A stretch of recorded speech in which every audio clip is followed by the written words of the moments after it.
Everybody, drop your buffs. We are back with another recap for Australian Survivor Blood vs. Water Week 3. There's plenty to discuss this week because, as Robin just did there, dropped his buffs. We had a tribe swap.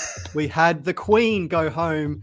Plenty of legendary characters leaving our screen this week, but we are joined by a legendary character to recap it all with us this week from Australian Survivor Brains vs. Brawn. He is a challenge beast, and I'm sure he'd feel right at home going up against Mark and Croc on this season. Simon, how are you? That's a big intro. And I'm not sure if I put myself at the legendary status, but look, mate, you're the only Australian who's been voted out with 2 idols. Gone with 2 idols. That's legendary status, mate. Up there with James. Look, technically, yeah, I guess we are there, but like, it's weird. I almost feel like I have a bit of like imposter syndrome. Like, I'm surrounded by. It's really cool to have a foot in the door in this Survivor community, which I love so much. But I still look up to these people, and I don't believe or don't see myself on the same kind of level as them. So it's pretty cool to kind of be there and be someone who's played and stuff. And everyone in the Survivor community has been awesome. But yeah, I'm really well.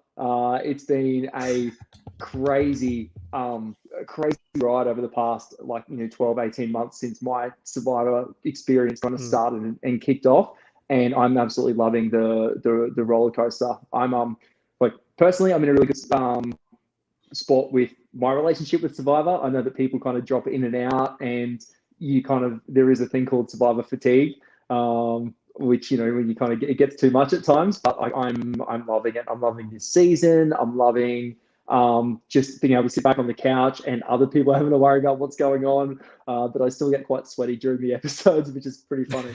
But yeah, I'm good all around. Yeah, perfect. Robin, what were your thoughts on this week? Because it was obviously a big week, and one of our favourites went home this week, Sandra Diaz-Twine. I mean, she was not. Everyone was watching it for her. I did actually cry. So it was heartbreaking. And there was this moment where I'm like, Shaz, have I got a name wrong? I've completely got a name wrong. Shay? I don't know who you're talking about, because there is no Shaz. That's what I'm saying. Shay. Thank Sophie. You, Simon. Shay was going to play the idol, and I was like, please play it for Sandra. Please play it for Sandra. She didn't, and that just crushed me. Because she played for herself, didn't she? She played it for herself. She just kind of wanted the target off her back. But you know what? I would have played it for Sandra. What a move. Because we have that whole concept of trying to make it this big old resume move. It's not a resume move if it's a one vote against everybody else. I mean, it's a resume for Nina. If anyone takes any credit, it's a resume for her, but it's a majority move. So it's not really it doesn't really do anything. But playing the idol probably wouldn't have been a good play, but it would have been a resume play. It would have been very epic to see. It's a stressful situation to be in, I can imagine that, Shay obviously want to get that target off her back. And she must have thought to an extent that she potentially could have been catching some votes, yeah. Have we lost him? Or have I? I think so. There. Oh no, he's back. Back. I think that's no, probably he's like not. A good roll there. I'm still here. I think is Simon back? All right, that's all good. I think we lost you there for a moment, Simon. We do have some people in. We do have some people in the live chat here. Looking to talk to you on this episode. Jenny K is in the live chat. She's saying, Simon, if you're on this season, would you have targeted Sandra if she was on your tribe right away, or would you want to work with her in the game? We did ask Harry this last week, and he said he would want to work with Sandra just as a meat shield sort of thing. Yeah, look, this is an interesting one. Probably, from my point of view, playing as a physical competitor, along the same lines as, a Lockie or a Mark or someone like that. I think that some of those people who are essentially big threats just need to go early, and she'd be someone that I'd want out early, because if she doesn't, then potentially, can slide through. And if some of those big votes don't go early, then they can really go a long way in the game. So yeah, I think it probably would be more in my best interest to take her out earlier. I was actually really surprised to see it happen, like, what, the seven episodes in. Like, that's a really weird period for someone like that to go. It doesn't fit the mold. And yeah, I feel like if it hadn't been for Geordie. I feel like it hadn't been for Geordie, then that may not have happened. Yeah, that's right. And I think I was confused by Geordie's move, actually, because I thought that he was actually quite close with Sandra at the beginning. But obviously wanting to make a big move at that point in the game. Fair enough. I almost feel like Sandra got voted out because she's spoken into existence with this Day 16 curse. It's really unfortunate. You're obviously a fan of the US version of the show as well. It's such a coincidence for her to go home 3 times on Day 16. Just really disappointing to see her go home. But what a great character throughout the season, though. Yeah, it really added an extra layer of just brilliance that I think everyone really got behind. Nina's the one that really excites me. I do love an underdog story. And when I was kind of doing a few things around the preseason, I was looking forward to seeing Nina. Like, she had the opportunity to step out of her mum's shadow. Survivor has always been her mum's thing and her mum's story, and she's probably heard so much about it over her time, and loved it so much. I think she was actually, I think it was season 36, 37. Yeah, she was meant to go David on vs. Goliath. Yep. David vs. Goliath. Yeah. Yeah, she was meant to go, or she was in the running for that and then didn't get casted in the end. And crazy. That's crazy. To finally get a crack at it, and just such a good opportunity to step out of the shadow and be our own player. And yeah, it's exciting to see everything falling into place for Nina. Yeah, and so, just a bit of trivia as well on David vs. Goliath. Sarie's son Jared as well was actually, he made it all the way out to the island, but then replaced 2 days before by Davey, who obviously went on to become a great player. Because everyone recognized who Jared was from when he visited the Family Reward and Game Changers. So there you go. I'd love to see one day Jared versus Nina or something like that on US Survivor. It'd be amazing to see something like that. And Nina, obviously, Robin, you've spoken high praise of Nina throughout the season. I think you said she'll finish at Final Tribal Council. What are your thoughts on Nina's journey from here with Sandra gone? Look, I think it's great for her. It's one less vote for her to win. I think ideally Nina would have loved Sandra to get to the jury. Like, I think everyone would have loved Sandra to get to the jury. But Nina getting Sandra to the jury would have been a great moment for her to cut her loose. This one seemed like her back was against the wall. She read the tribal amazingly well. And we saw that beautiful moment where she couldn't look at her mum. And Sandra was like, well, I'm in trouble. My big thing is what I've been thinking about over the last couple of days is what Nina plays that right, but what does Sandra do differently, right? So Sandra played a really great game, but now we're getting this Day 16. Sandra keeps going, I've got to be invisible. She's Sandra. She can't be invisible. There's got to be somewhere where she has to change from passive to aggressive. And she can't sit there and go, well, if she had an idol, we can't rely on idols. What does she do differently to stay in the game? Yeah, I mean, I'm interested to know, Simon, what do you think about that? Because when I've looked at Sandra's game, obviously Pearl Islands and Heroes vs. Villain, she played a very passive game. Anyone but me stayed away from the target. But yet we saw Game Changers and Winners at War. She really played an aggressive game, trying to make big moves. And it looked like she was playing that passive game at the beginning of Blood vs. Water, just sitting behind, making alliances with Croc and the like. And she didn't play too aggressive on this season. Where do you think Sandra went wrong on this season? And do you think she could have done anything differently? Look, I'll be honest. This is actually the first time I've seen Sandra play. Like, I haven't actually watched. I haven't watched all of the US seasons. Get on Pearl Islands. Oh, lovely season. Oh, mate. I honestly, like, when I have been chipping away and making an effort to kind of go back through it all. But look, I think the thing that really impressed me was the fact that Sandra's come out here and she knows that she needs to play a different game. She's been physically involved. The Sandra sit-out bench hasn't been a thing, and she just got in there and acknowledged that this is the way that Australian Survivor needs to be played. I need to get myself right in, I need to get my hands dirty like this. But I think that she has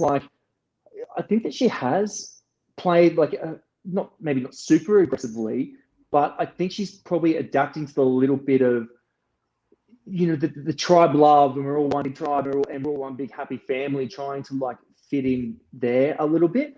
But it's really hard for some people. Like, you just have to play with the cards that are in your hand, and sometimes you just don't have that joker there to play. So what do you actually do differently? Oh, I don't know. I think that if she was any more aggressive, I think she would have gone earlier. I think she probably did well to make it this far.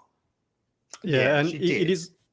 Yeah, it is a hard dynamic, especially with the tribe swap as well. Obviously, Sandra was always going to be the biggest target out there. And really, any opportunity at a tribe swap, Simon, you're obviously familiar with the tribe swap. It didn't work out to your favor in the end because some rascally brains rallied to get you out alongside your closest allies. I was screaming at the TV. It's always a new dynamic. Yeah. It's the new dynamic which makes it interesting, and it's like going to the first tribal, after. Well, I'm sure it's what the first tribal like after merge would be like, but it's the first time you actually test your alliances, and it's all well and good to have those conversations and be talking strategy and making plans or whatever. But when you actually vote and your name's on the parchment, that's when you actually get to see whether your loyalty lies. And it's always hard, like watching people get screwed over by a twist which is coming, like the tribe swap, and just fall short of the numbers. I think the thing that I really like about Blood versus Water is there's probably more of a chance for for a bit of a breakup in just the original tribe strong, whether it be contenders or champions strong, or brain strong, brawn strong, whatever. Like it's that. The being bonded with your original tribe, as much as you think the tribe swap can really throw it all out, like the number of people who do kind of flip or flop is definitely smaller rather than greater. And if you get kind of screwed by the numbers, then it's tough. So it was always going to be a really difficult spot for Sandra and any kind of big names. If you fall on the wrong side of the numbers, then you become you're a big threat, and you might just become the easy vote out. Yeah, that's right. I certainly think what you said, Sandra's target was so amplified. Purely, it was always there, but the swap really did not do her justice at all. And I think she always has been cursed by the swap. Shimong, I hope you're saying your name right there. He's saying that getting rid of Sandra has proven to not have been a good idea because now people are looking at Jordan. But when Sandra was there, no one was even considering it. And I suppose that is a good point in that, you're obviously getting rid of the biggest target in the game. And if you're a strong physical threat, like someone like a Mark, or even a strategic threat like Khan, you always want someone in front of you that you can use as protection and ultimately say, if you're going to target me, why not target them? They're a much bigger threat in the physical challenges, the strategic, social game, whatever you want to target. And I think for Jordan, while obviously it was a good move to get rid of Sandra out of the game, all of a sudden he's on the chopping block. And I don't know whether that's because it's more fluid and if it's that new dynamic, but it's certainly shifting the target now to different players. Whereas I feel like Sandra, not having her as meat shield there, has it's created more opportunities for other people to go out at this stage. The one thing I wonder about that is that it was Jordan's move, and he can as per the edit and the way that we saw it, he's the one who can put it on his resume. But for that to happen, everyone needs to get involved. And I probably wasn't in a similar situation like that, but I wonder, with other people getting involved, like everyone else still had to put the name on the paper, like they contribute and probably still think it's part of their blind side, right? If everyone plays a role to kind of get to that point. And the way that the edit shows it is Sandra really didn't know it was like, she obviously thought there was always a chance or a possibility, but it was only when Nina at Tribal Council couldn't look at her, that was the kind of the penny drop moment for her. So I wonder how much of a threat or, Geordie will actually be for taking out the Queen, or is everyone going to, just be like, we kind of did it together, like we all needed to do it. So I wonder how, because people will try to claim it, like, if you were involved and you were having those early conversations with Geordie, man, I'd be trying to like swindle that one, and people on the other tribe don't really know, and you could always try to fudge it and be like, you don't know where that seed was planted in the first place, right? So Yeah. I'm not sure if it's just as Geordie as we kind of see it, I guess. And the water's a bit more murky when you're out in the playing field. Well, I don't give it to Geordie, even though it might have been his seed planted. I'm giving this to Nina because it comes out like that. Like I said, when it's everybody against one person, it's really hard to claim that as your resume. Like you're saying right now, it's like, hang on a second, there's no, in my eyes as a fan, unfortunately haven't played yet. Maybe one day. This to me, the Australian seasons, or we just love to throw the word blindside out. To me, that's not a blindside.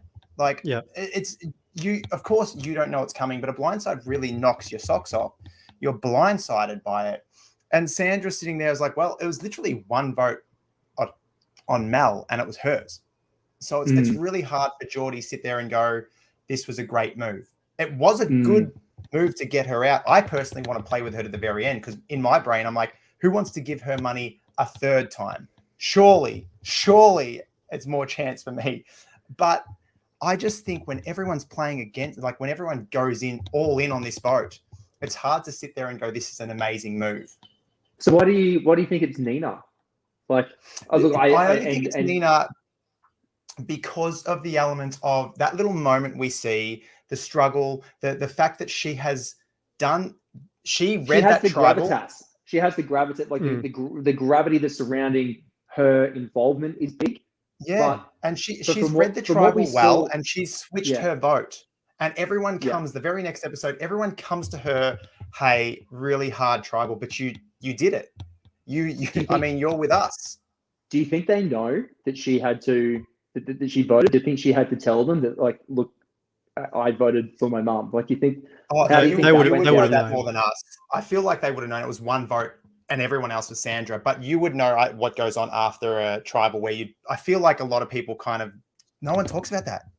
No. Well, like it changes and it depends what happens. Like that, like, when there's people lying and deceiving, like in the heat of the moment, like, because you never always get to see all the votes, right? As soon as it gets to enough, like, you never truly get to know everything. And, you can be counting there on your fingers, but then in the heat of the moment when so much is going on, you can get lost in that, especially in some of the early votes. Tribal counts is just such a blur at the start. And because when people are lying, or who voted Sandra? When Sam voted Sandra, like, just threw that cheeky vote around and stuff like that. Like, when people are trying to exactly work out where it went, don't just go back and be like, oh, hey, like, who'd you vote for? Like, look, in my experience, it was, you try to map it out as much as you could, but even the alliance. So from my experience, in the alliance that I was in, Gavin screwed up and made that mistake, and he voted for.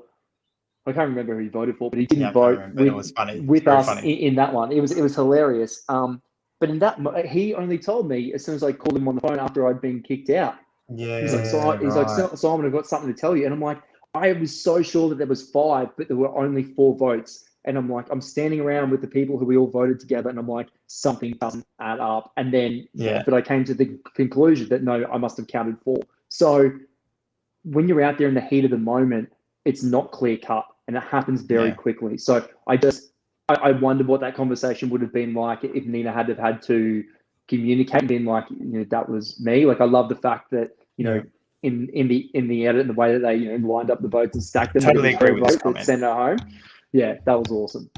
That comment is exactly what I'm talking about. You go to final tribal council, and what Nina says, when I voted my mum out, and then she talks about how the game became hers, she just has more weight to that vote than Geordie would have. What does Geordie say? I voted Sandra out. Everybody else in that tribe, everyone else on the bench, on the jury will go, so do we all voted her out. I think it's always going to be, whenever you're at final tribal council sitting against someone who has a move that they didn't partake in, like with Haley and George. Of course, George, he did play some role in your blindside, but Haley was the impetus there. If Haley was coming up against Danny, or Danny made final tribal council against Flick or someone like that, Danny can easily take claim of that move, even though it was probably Haley's move or whatever. There's always grey area in this move. I wasn't there on the day, Simon. So Well, here's a fun little fact. I wasn't there either because, as I was getting reminded, I also didn't make merge. But Next Haley season, was. mate. That's the goal. That's the goal. Fans versus favorites. Haley was so fantastic to, read the room, know who she was up against. And she, in her final tribal council speech as part of the part that never made it to air, she addressed each of the jurors and, how do you appeal to their egos and to them? And up until at that final tribal council, Danny still thought it was purely her move. And it wasn't until the edit finally came out that it was all kind of revealed and, even shocked a few people. But Haley at that final time was like, oh, Danny, at that, you did such a good job. And, in Simon's blind side, well done, to earn her respect, even in that final clutch moment where you're trying to get their vote. So it's pretty incredible how you can claim or not claim moves, or when you're playing to people's egos. So it's it's just a real testament to how well Haley did to read that and use that information and pass of what actually happened to your advantage. Yeah, and I think that the same can be said. I mean, Geordie could take credit for that move, or Nina could take credit for that move. And as you're saying there, Simon, it all depends on what you're saying to the jury. You've got to please them as much as you can. Yeah. Say what they want to hear, and play into that. And it'll certainly be interesting to see if one of those players does make the final tribal council. But KJ as well also had a tough decision, similar to Nina. Obviously, Sophie was someone who was on the outs on her tribe, having previously been voted out. And I don't think we won't discuss the non-elimination twist. But Sophie obviously returned to the game. She was target number 1, and KJ sort of had to distance herself there. And Simon, if you were playing in the game and you had that decision to make, you're playing with your wife, and you have to say, okay, where do I stand in the game? People are working against my wife. They want to get rid of her in the game, or your wife wants to get rid of you, something like that. Do you join the vote and just try and appease people? Because I don't think people would care at the end of the day if KJ did vote with Sophie. But I understand where KJ is coming from, in that she doesn't want to cast a vote towards someone and have that ill will when she gets back from camp. Look, I think it would be a little bit different in my scenario, because Survivor's my dream. It's not my partner's dream. It's not my brother. Vote her out. Go on. Well, she would be more. She'd be more inclined to fall on her sword for me, and I'd be, it would be a real moral dilemma, but I probably wouldn't have as much of a problem voting her out. But she'd be more like, what, I'll go. But I think that, in KJ and Sophie's situation, oh man, I feel for KJ so much. It was. I feel the pain through her screen every time she turns to Sophie, or she had that confessional where she's like, she doesn't know how much this is hurting me, and because I still want to be here. I want to play this game, and then when Sophie was kind of blowing up, and KJ's like, can you say, just calm down, it's okay. I feel for her, but I hope that now that Sophie's gone, KJ can stand on her own 2 feet and kind of just have some breathing room. But I am worried that may not be the case. I feel like and it sucks so much, I feel like by association she really still might be in trouble. So I really hope that something happens, that she's just not the next easy target, and she has a chance to be someone who's not her sister. Yep. Yeah. Yeah. What do you guys think about that? KJ certainly. I think with KJ, she did make the right decision, certainly, to get rid of Sophie, because it does give her more social capital in the game to say, right, I cut my sister. I'm completely loyal to you guys. Although I still don't know where KJ stands, because as we saw with how they play completely different games. Sophie obviously is a very out there person. She's very abrasive. She's very strong. She's got a strong personality. She's going to make people upset, going to rub people the wrong way. She's going to have just as many people that hate her as people that love her.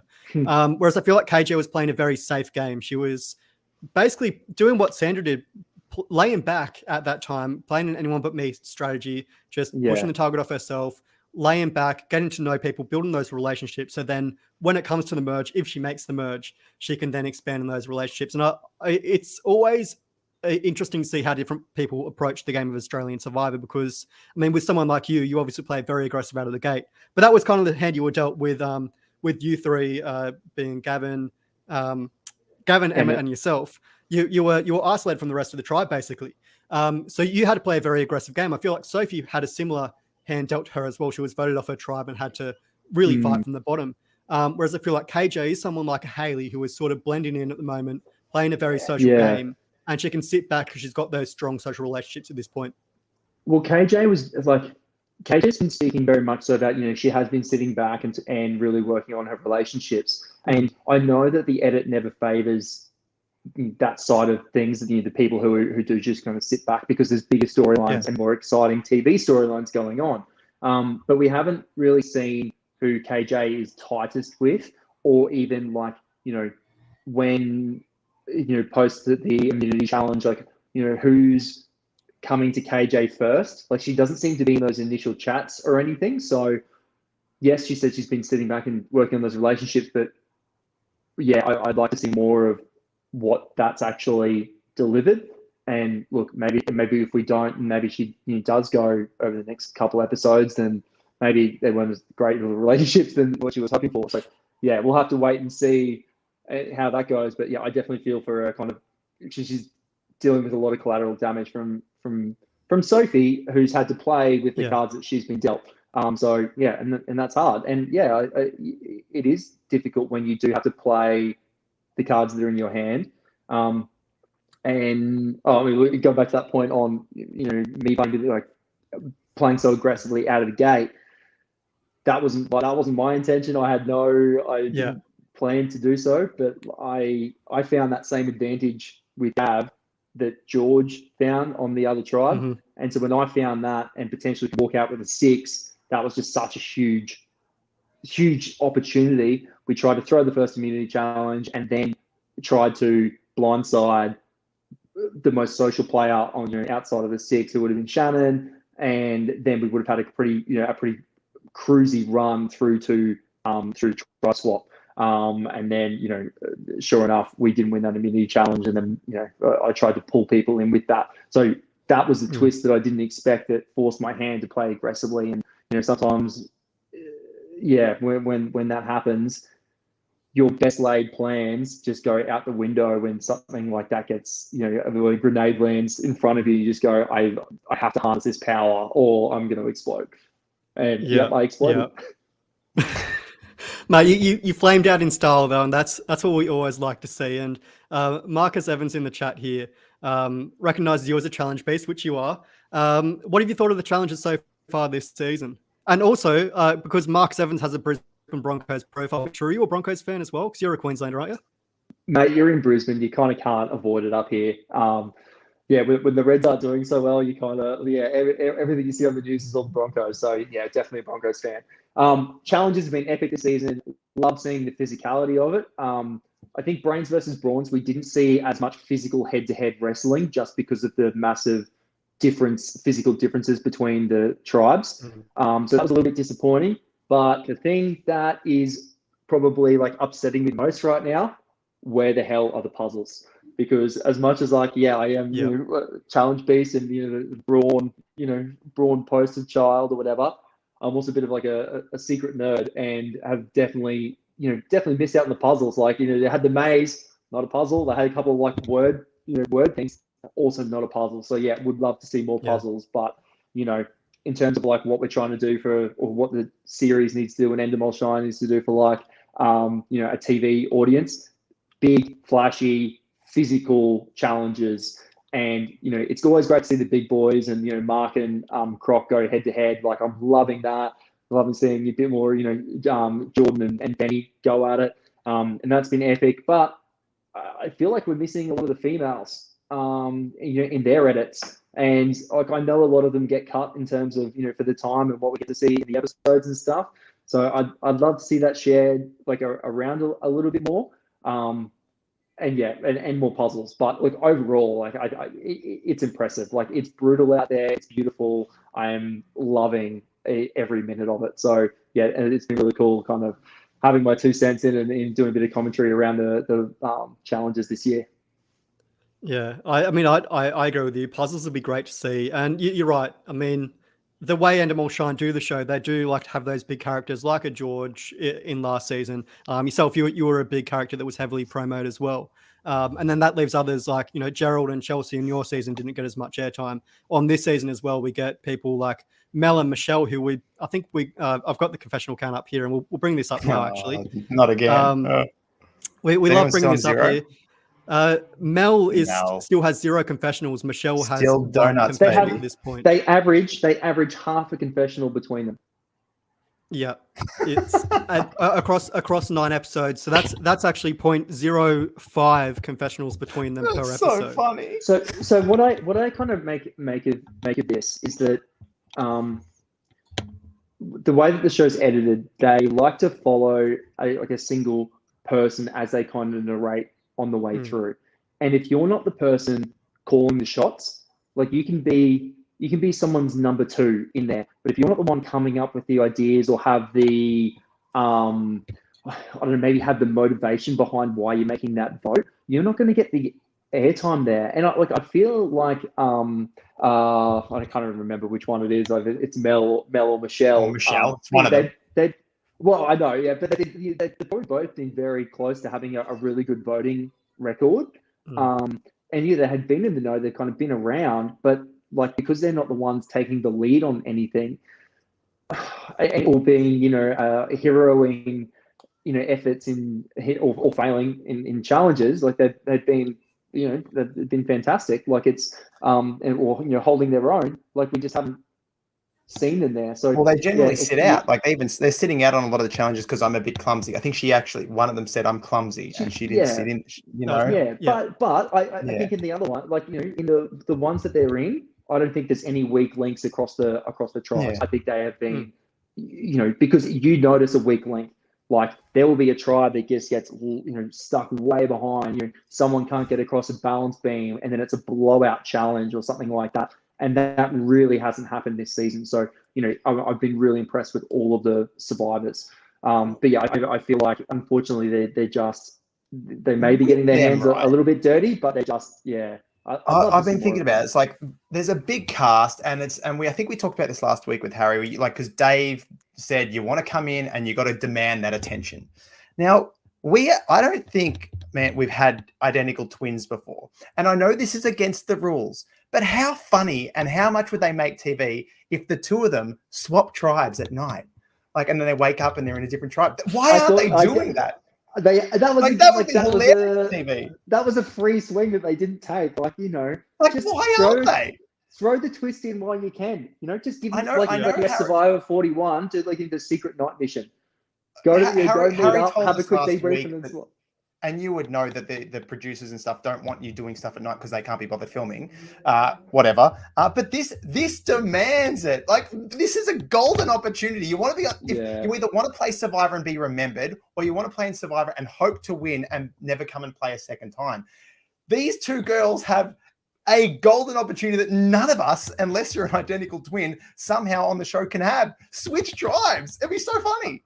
Okay, so spitball with me. Like, because when I thought about this, it's obviously risky for them. It's a bit of like a TV moment or whatever. But like, if they can pull it off for 24 hours, do they both get an immunity, or they both get like half a night, or which they can put together or something like that? You know what I mean? I think I'd say an idol each. I think that'd be the logical thing. And Big Brother have done this in the past. The Logan twins did it, and I think it's been done a couple of times on Big Brother US and Big Brother Australia as well. And it's just it does add something fun. It is like it's fun with Survivor 41, how Brad had to sneak away from the island and get the advantage and come back without anyone knowing. I do think it would be fun, even if it's just for 1 day, 2 days. Not 1 day, a missed opportunity. Why not? Instead of a reward challenge, let's see them be spies. Yeah, and it was an early. I think it was only an early game opportunity. Like I don't think you could be like, "Hi guys, it's day 43." I'm actually Mel. But think about that. If one of them got to the final tribal, and they're what a long con. I have been the other sister, and that's what your final speech. Give them the money. Give them the money. That's good. But yeah, missed opportunity. Yeah, well, maybe one day we'll see. We might see him throw it in at some stage. We do know Australian Survivor loves their non-elimination twist, so there might be something in the works there where they have the sister swap at some stage. Who knows? They might have to do a fight on Redemption Island to find into the game. We'll have to wait and see. It would be a great twist to throw in there. Marcus Evans says, according to Sandra in her exit press, Mel injured her ankle in an earlier challenge. So that's why she's been sitting out or slow in challenges. So thank you, Marcus, for letting us know about that one. But yeah, it is disappointing to see Mel and Michelle not get as much airtime. But then again, we are getting some great characters in Chrissy and Khan. And King Kong is someone that he's starting to lose his power a little bit, or at least what we're seeing in the edit. We're starting to see a lot of people come against him. And I'm glad we got you on, Simon, because it's getting to a point now. This is like the third or fourth time I've brought back bad memories for you. Pre-merge, we're coming up to the merge. Khan still has an idol in his pocket. And, we've got people talking about getting rid of him at this point, planting the seed. I'm not sure how aware Khan is. But if you're in Khan's position right now, at the next tribal council, even if you're getting the smallest little iota of, a whiff of a blind side, would you play your idol or would you try and hold on to it as long as you can? Oh, look, I think there's definitely merit in holding on to idols. Like, first of all, massive props to Khan for hanging on to an idol, and not just being like, oh, here's an episode where someone gets an idol and plays it that night. Like, that's awesome. And it happened every other time. Everybody knows about it. Everyone knows about it. Yes. So massive props. That's yeah. And look, it's a dangerous spot to be in. But I do believe that if you have any inkling that there is a chance, if you have any inkling that there is a chance that that you think you could be in trouble, play your idol. And I think that's the sour to the sweetness, or the sweet to the sour of my my case scenario, where I just had no freaking idea. Like, everything was so well planned, and it was in the works for like 3 days. So every touch point that I had across that 3 days leading up to it, everything just fell into place, and there was always, everything was calculated, and every conversation that I had, everyone knew what role they had to play in it. So and my trust had already been tested with Hayley and her alliance when we voted out Shannon together. Like, so it was already like we were already working together. Like we. So yes, I would be. That's what a blind side is, though. Yeah, that's a blind side. Exactly. Yep. So yeah, I would be. If Khan hears any whispers, I would be playing it immediately. Yeah, I don't dwell on it, Simon. It was a great move on Hayley's part that no one could have ever seen coming. It was ridiculous, and that's the way the game's played. We take the losses and run with it. But no, I would hand on heart, I'd never hold anything, any kind of gameplay things against anyone. It's impressive when watching those blindsides go down and watching watching those kind of things, and that's what the game is. That's what you sign up for, right? And I still hold what Hayley did in such high regard. So yeah, I have no hard feelings towards anyone on my tribe for taking me out. And if you go out as a threat, it's always a pretty good way to go out, right? Yeah, but also if you go out as and we're just like what we're just talking about, if for yourself, right, if you go out as a character, like you're lucky enough to be a character, I would assume will get an invite back at some point in time. If it's not like a Khan, if he wants to, I feel like I've heard rumors that Khan is a big Survivor fan, so Khan would come back regardless, and that's almost, for someone who is a massive fan and would love to play, that's almost what I'd want. If I could play this week in, week out, I would, So if you're a Mel or a Michelle and you have that and you do go out, or a KJ even, the only reason KJ is getting screen time is because her sister demanded it, and the follow-on effects were KJ. Yeah. You aren't a big enough presence to get back on the show. Yep. So it's okay in that space. I'm very thankful that I didn't play the way that I set out to play, but I'm thankful for the way that everything happened. I am thankful that I got such a big edit and was the narrator across the Brawn tribe the whole time. Like that was really cool. I got my hands dirty. I got screen time. I got to share my story and what was going on, and there's still so much that we didn't even scrape the surface on, didn't even make it to air, like every player.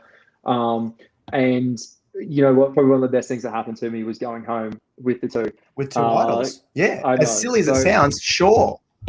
Yeah. It's memorable. So it is very memorable. And yeah, I don't. When you say bring up bad memories or anything like that, like no, you don't. Like everything that that happened to me and that came out of that experience has just been so positive. So yeah, it's smiles all around over here, and I can look back and laugh and enjoy and just be like, what an idiot. I think the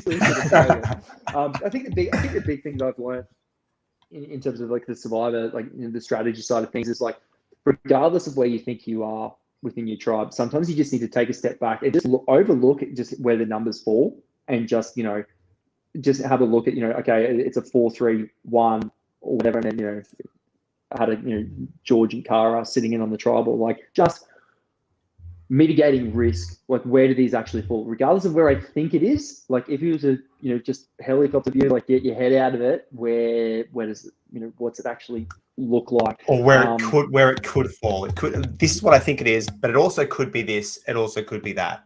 Yeah, those other moves. And that's always the hard thing. And like, yeah, look, I held my idols as well for like I found them on day 10 and day 11, and they showed it in the same episode.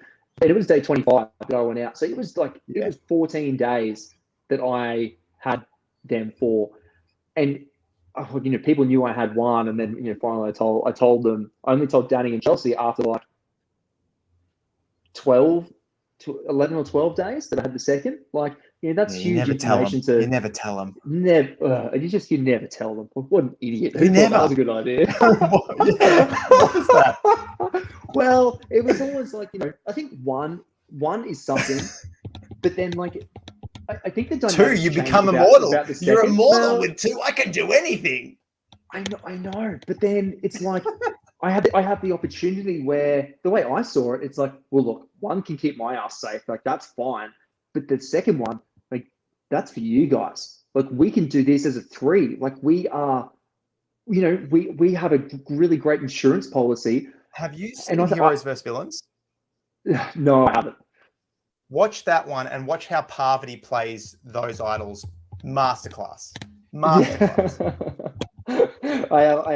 said, I've got a lot of catching up to do. But yeah, I think that the second one, I wish I only had the 1 because that would have changed a lot. I think I probably got not complacent with the 2, but the way that I saw how it could be used in my ideal way was not the way that my tribe mates saw it, especially Danny and Chelsea. So that was kind of hard. You mentioned where the numbers sit. It's a really nice, I guess, a nice segue to Amy not doing what you did, not stepping back. Where could the numbers sit? Well, it's just hard. Like that's a hard, like it's just a bad read from Amy. Like I think she was in, I think she was in a good spot. Like she didn't need to play that aggressively at that kind of point in time. She was sitting with the numbers, and then as soon as she got, put a name out there in a bad way, and you had a bad read on Shay, like Shay being so close to the other or the boys.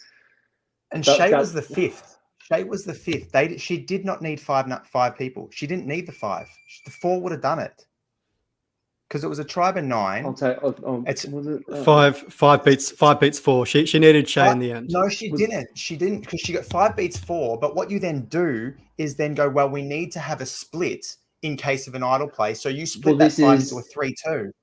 It's just, you go back to it. Like you talk about like layers of complexity when it comes to votes. You talk about your straightforward players who and you're just worried about where your vote's going, and then you start going into like splitting votes, and then you start going into negating strategies and stuff like that. And yeah, unfortunately, like it could have been done in a better way, but I don't think Amy's target of Jordan was the right person at the right time, and it sucked because I think Amy was in a really good spot with her tribe, she had really good relationships. People respected her. She was a threat, but she wasn't like the biggest threat out there. Like, she was getting involved, and just a bit of a brain fart, I think. I can't wait to hear a little bit more about her, her thoughts behind it all. And it just sucks when you think you've got a good read on someone, and the way that we see it, it's like Amy to Shay, and then Shay's like straight away, like that hurts, Yeah, I think it is a hard move for Amy. Obviously, I mean, Mel was the clear target there. Mel was going home. It kind of reminds me a little bit of what Shannon did in your season. Obviously, putting your name out there, or putting Chelsea's name out there rather, and then that putting a target on her back. It was similar in that instance, in that there was a clear target going home, being Mel, and really at that point she just had to stick with it. They just made a big move in getting rid of Sandra. I think it's just a case of big move. I just wanted to get rid of the next biggest target in the game. And for Amy, I think that's where she fell down in the end. It's a unfortunate thing to happen, and I saw what she was thinking there. But in the end, it just put too big of a target on her back, and it all escalated from there. And unfortunately for her, she didn't go far in the game. But one thing I am very curious to see though next week is how is Khan going to react, because Khan is a very big character. He's got lots of power in the game, and I think he's going to be fueled by the fire of Amy going home. Look, quick side note, like watching all the promos for what's coming up next week, like I'm skipping through them on Instagram and actually trying to avoid them on the TV, because we're getting like I feel like we're being fed who's 3 of the next 5 people who are going to go home. big players going to go, and Croc is one of them. But I don't consider Croc a big player, so Croc's going home. Thank you, Channel 10. Well done. Croc would beat you in a challenge, Robin. I'm sure. I think he would. He would, but I don't consider him a big player as far as game wise. He's failing. Like the matchup of Mark and Croc is being dominated by Mark. So that matchup that they wanted is not an equal matchup, even though that he looks like it should be an equal matchup. It isn't. So I would say when you throw a couple of people who he gets a lot of screen time, but I don't call him a big player. As far I just couldn't, unfortunately. Calling it, I'd agree with that. Big personality, big physical, tribe member, and he's still entertaining to watch. He's good value. He's entertaining to watch, but I don't class him as a big player. He's great. He's great, and I love him on the show. All right, so going back to your question, Khan. Like, they're obviously hyping it up, like saying he's going to be out for blood and out for revenge. It's really hard to know where it came from, like to identify a source. And even after like the tribe swap, whatever, like, there's always a bit cagey, but maybe because of blood versus water, you might be able to get that information. B, like, you've just had a tribe swap. Merge is still, a long, like, what day are we up to? Day 19. We're up to like day 20 something. 20, but like merge 22, is still, 23. Merge is still like 10, 11 days away, like it's still a long, there's 4 more votes or 3 more votes until we kind of get there. There's not much he can do between now and then. Like, he just kind of has to suppress some of those things and hang on to it. Otherwise, on your own tribe, you implode. Like, it's the only thing you can do, right? Like, he can't just signal over to a loved one on the other side because Amy's gone, and he can't like Sandra and Nina. It doesn't work like that. So I know he's going out for blood, but he's going to have to suppress it and play smartly before he can get his revenge. Yeah, I'm interested to know here, Simon. I'm not sure how much thought you put into it in the preseason. Did you have a winner pick going into this season? Yeah, Nina and Mark were mine, and Jesse. Jesse, I got in 2 of the sweeps that I'm in. So Jesse was definitely there for me. Nina, as I kind of spoke about before, I was really looking forward to seeing her step out of her mum's shadow. And then Mark. Mark, I'm watching Mark's game very closely. I think that if I ever have the chance to return, I think watching someone who's a big physical threat play as well as he has done, and keep the target off his back, and still play very strategically. He's been very very soft in terms of very subtle. He's very subtle. Very subtle. Yeah, he's not aggressive in terms of what his plans are, but he's getting the job done. So yeah, I'm watching that very closely, and I'm just kind of just hoping to see, I just love to see a big alpha male get up, because it gives me hope. Like I'm not I'm not just out there for boys. That's the funniest thing. It just never gives me ever hope. the big. I mean, Tony's a bit of a different situation, but the big guys do not get to the end, and it's such a weird thing. It's like the big physical threat. We got to get rid of him. When's the last time a massive only physical threat has one survivor? They don't. If they did, Aussie would have won ages ago. You can argue that Dave was kind of like, Dave's the one who bucked the trend. He was a strategic genius. He had a very strong strategic part. I mean, a pure physical. Yes, but when you start looking at Mark has a good social game behind him. Like that subtle thing with Mark, right? When Mark, he hears that Amy wants to flip, and this is what I really loved about Mark, especially last night. Oh no, 2 nights ago. I watched it yesterday. Mark goes to Amy, and he walks past her. He's not voting for Amy at all. Not voting for her. Yeah, that was awesome. He goes, "We've got the 4." What is beautiful? It doesn't mean anything. Like so good. Nah. Gives her all the assurance. Gives her everything. Beautiful. Yeah. So yeah, Nina, Mark, Jesse. Who else do we think? I see. So I said on episode 1, Shael is my winner pick at this point, and I don't know how I feel about it from an edit standpoint, but certainly when I look at her as a player, she's playing a great social game. And I keep referencing this over and over again. When we saw in her initial tribe, she led that yoga session. Just, it seems like a lot of people like her in the game, which I think is a strength for her. And, I see her as someone who's likable, someone that can go far in the game. And she's also got a strong physical game as well. Certainly when it comes to merge, I can see her being a bit like a Brooke in some of those individual challenges and really, really dominating. I can see her coming strong. I don't think we've seen enough of Shay in the challenges. Like she's been so consistent. She hasn't had any of those like standout beast mode moments. Like apart from the climbing out of the cage, like that was pretty impressive. But I think, if she makes it through to merge, I reckon she's going to be an early merge boot, because she is going to be like Brooke and just a relentless competitor and just shine in the individual challenges. I'm rooting for her. I hope she does really well. I can't wait to see her find her stride in the challenges, because I think she's the strongest and most well-rounded female out there. Yeah, for sure. Very easily. Absolutely, yeah. Mark Seven's in the chat here saying Shay kind of reminds me of a Brooke or Flick in Simon's season. And only alpha male to win Survivor AU is Dave in All Stars. Hopefully, though, one day we'll get a second alpha male to win the game. Maybe that'll be Simon and me on, I don't know, Heroes versus Villains or Fans versus Favorites, something like that. Well, I don't know. This one was not ready for that. We were not ready for that. Give us a warning, Simo. Whatever I'm calling you. Simo. I've had to think about Thank you for the correction. What's the do I go back as a hero or a villain? Like fans versus faves. Like how do I? I don't see you as a villain. No way. I don't know. Like, I actually think you would be. I think you would be billed as a villain purely because of that Haley hero archetype, I think. And it's always interesting. I mean, in the game, you don't really know whether you're a hero or a villain. Sandra in Heroes vs. Villains was billed as a villain, even though she was a bit more of an anti-hero. I feel like with Australian Survivor, we don't have too many clear-cut villains, I suppose, other than a David or a Dirty Harry or a Nick. There's not too many, but it would be. Yeah, we don't. Would you be open to a return in the future, Simo?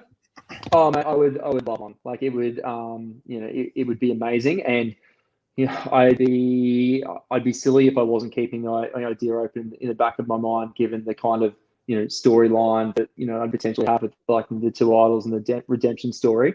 So I have to be a little bit realistic about the potential for it. It depends what themes they kind of go with, and what other as a falling into that alpha male kind of archetype. There's only so many of those you can cast as a white straight male as well, and you're just kind of aware of that in terms of the diversity that's required for TV. So look, I'd like to think that down the track when the time's right, yeah, that would be amazing. And yeah, you don't know who or what the storyline would be and who else would kind of come with you. Or who as the other far as returnees would Survivor be. goes, we are still lacking a lot of diversity in the grand scheme of things. Granted, like as a straight white male, that fits the category. Awesome for people like myself who are trying to get on, but diversity, we are not touching that quota at all. Yeah, No, I think not at all. Blood vs. Water has been an improvement. I've always said this though, and we did have Danny on last season being of Fijian descent, and Jordan might be Pacifica. I'm not sure on this season, but I certainly feel like just getting some Islander people in there would just be huge. Maybe even First Nations people would be expand. lovely. Yeah, exactly. Aboriginal and Torres Strait Islanders. Well, I don't know. I'm not sure. I've seen Geordie wearing like he had the Aboriginal flag board shorts. He had that on shorts for sure. Yeah, and I saw a post on Instagram the other day, him wearing him with like he was out, well out in the sticks somewhere, and I was just trying to piece together what his heritage may be there. So I wasn't quite sure if he identifies as a First Nations person there. But yeah, it's not really clear so far. Look, I think diversity is something that we can definitely work on a lot more in Australian Survivor. But in saying that, like one thing I'm really liking is that we're seeing a lot of big female players this season. Like I know there's a lot of male, strong, physical challenges that are getting all the airtime, but we've seen some big females leading the charge, and I'm all for that. Yeah, and I'm really looking forward to seeing what comes over the coming weeks. Hopefully, Khan holds onto that idol, or at least plays it, and doesn't get blindsided there, doesn't face a similar fate. But Simon, thank you so much for coming on today to recap these episodes with us. If we're wanting to follow your journey toward your second Survivor season, where can we find you on social media? Thanks, fellas. Look, I am Instagram, probably most active on. I think it's simon.me89. And then I do flirt a little bit with Twitter. And I've been recapping the challenges, each week, just while I'm in a good headspace and loving Survivor at the moment. You kind of giving out some points for Challenge Beast of the Week. So that's going to be making it through my Twitter account as well. And I think that's Simon Me89. It's pretty similar to the other one, but yep, you'll find it. We'll pop it in the link below, and yeah, you guys can go check him out over there. Simon, thank you so much for joining us, and hopefully we can have you back at some stage in the future to discuss even more Australian Survivor. Really appreciate you coming on, guys, and we'll see you guys next week to recap another couple episodes of Australian Survivor. It'll probably be the last week before the merge, so there'll be plenty to talk about then. As always, guys, if you haven't already. We haven't got a guest just yet. I was going to ask you, but we don't have anyone locked in because it was funny because Pretium guessed Harry Hills correctly. Harry Hills guessed you correctly. I might have to send you a DM once I've got someone locked in, and then maybe we should just you can guess from there. You a fake one. Who's on next week? And you would have guessed it. You're wrong. We got no one. That's as far as our reach goes. Jeff Probe's coming on next week, but we'll find out next week, and you guys have to stay tuned to the channel to find out who will be on next week. But it should be same time. Send some hookups Thursday our way next week.